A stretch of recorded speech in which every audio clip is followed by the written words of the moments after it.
Over about 30 feet to the left are a set of 3 more tracks, at least. Were these different nights or just more of a herd? I think we have another animal, one considerably more advanced, as you can see, than the other. This one wearing a form of shoe, whereas this one trying to recreate the footprints left in stone at Laetoli, Africa. But obviously a more primitive form, since they lack the cultural attribute and technology of shoes. A view upriver of the river and the dunes. And from here I can see waters flowing in this river, although I suspect it's rather shallow. So now the challenge is, how do we get across? Maybe down there. Kind of an interesting formation. Looks like it's designed to channel water back to the river, but it also looks human-made. Here we're arriving at an interesting phenomenon, the end of a river. And I think it's that area there.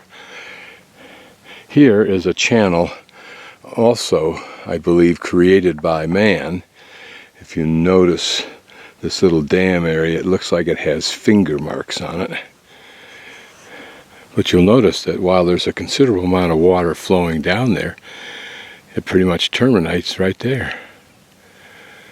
Beneath this foam, because it looks like the water comes in at a good clip and stops. So somewhere in here it's going under the ground, I think. See where it goes, but whatever it is right here, the soil is permeable enough that that water just sinks rapidly down, because look how rapidly it's flowing into that area. More of the same.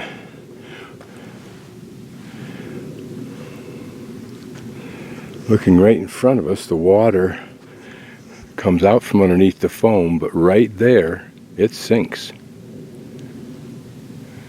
Now the interesting thing is, the water flow is apparently getting a little heavier because it's carrying it further right here than it has been moments before. I have this eerie feeling that when I take my next step, I'm going to disappear into a cavity underground somewhere. Fascinating, isn't it?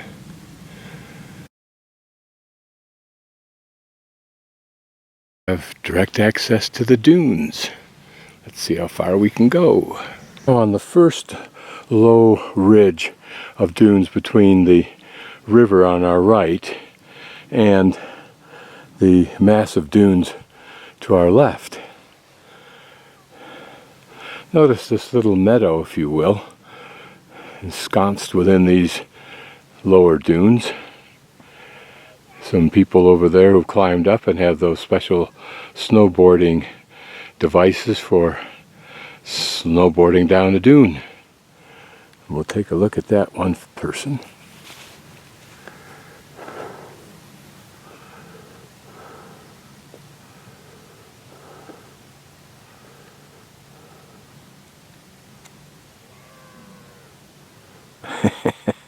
I think they don't have one of the devices and they're doing it the slow way. But before them, a couple of kids went screaming down on. That are interesting is that landform right in the center doesn't look dune-like to me. It looks like it's a hard rock that even has been undercut at one of its levels.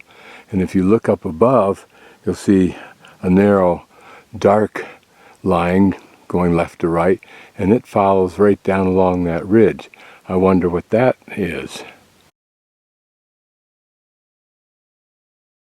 The center has just literally struggled hard to get their board up to the top. Now, hopefully we can watch them race down.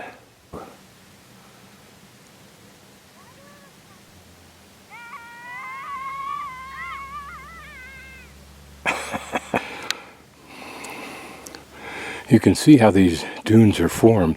The wind comes from that direction, blowing a little bit to my right.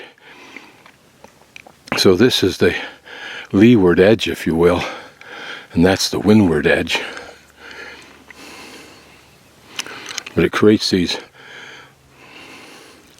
little hollowed out areas. Actually, they're not probably hollowed, they're probably the basic grade of this area.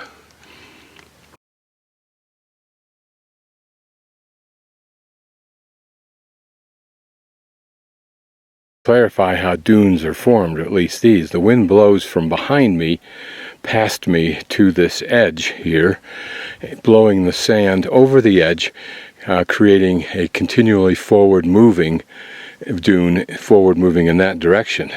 Notice also the rivulets here that look like they're the little patterns that you see on a beach, and my guess is that while formed by wind, they're the same.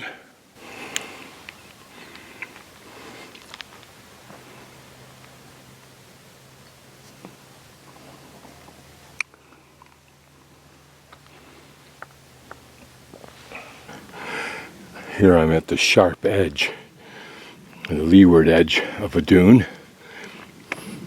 You can see the sharp edge that it creates. I'm going to try and work my way along this high point and get up closer to that landform I'm curious about. How close you have to get before this edge collapses and you tumble down.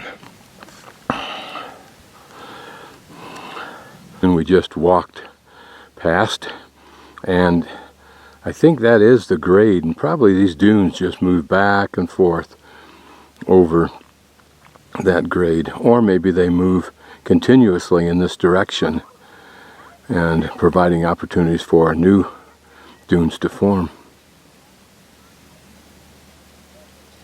On hard rock mountain geology, this landform would be probably called a hogback ridge, because it drops off sharply to either side. Point I can answer my question, those are not landforms, they're just patches of grass that can somehow get a foothold because of the arrangement of these dunes relative to the wind, that they don't get covered up quickly. Creeps across there, steadily down here where those tracks are, in the hopes that we can somehow maneuver our way down to the river again over there and finish our loop. Could always go right down here and out that way, but we'll see if we can find it in that steep little ridge. Not much of a ridge really, but it's kind of fun. You just keep your poles in front of you and slowly slide down.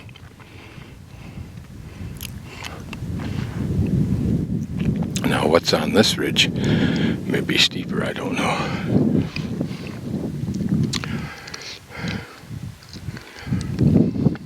Walk down from that ridge, past that indentation that you see on the right, and around here, and down through from that ridge to here.